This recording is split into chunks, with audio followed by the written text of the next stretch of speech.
Средби, барања, протести и пензионерска револуција најавуваат од иницијативниот одбор на незадоволните пензионери. Нивниот проблем од тука стигна до Брисел. Сега интензивни се подготовките за новите протести пред голем број важни европски институции. Поднесовме ние иницијативи, односно писма до сите амбасади.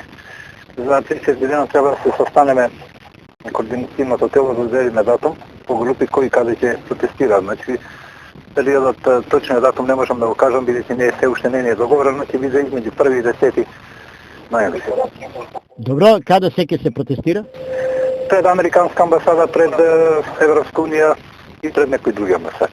Најавивте средба со ОПСЕ, дали е реализирана? Реализирана е средбата. Што е заклучено од самата средба?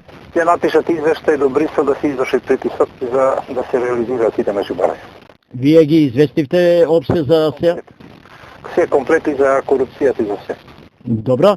Дали вие во план исто така тет-а-тет средби со представници на другите странски мисии тук? Барање за да не примат, за да поразговарат.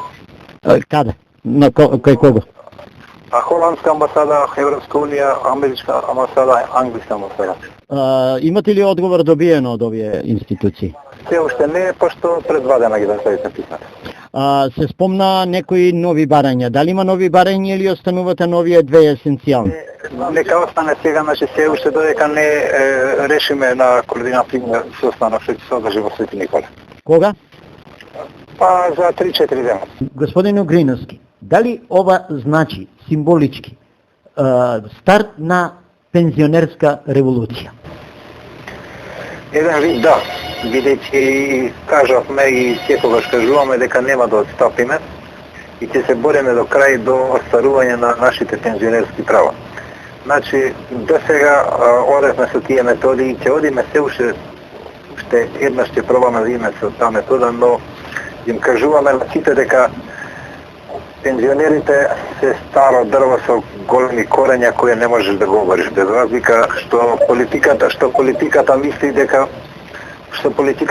дека ние ќе се откажеме и ќе изгубиме на кондиција. Тука многу се лажат. Значи, пензионерска револуција ќе има наскоро.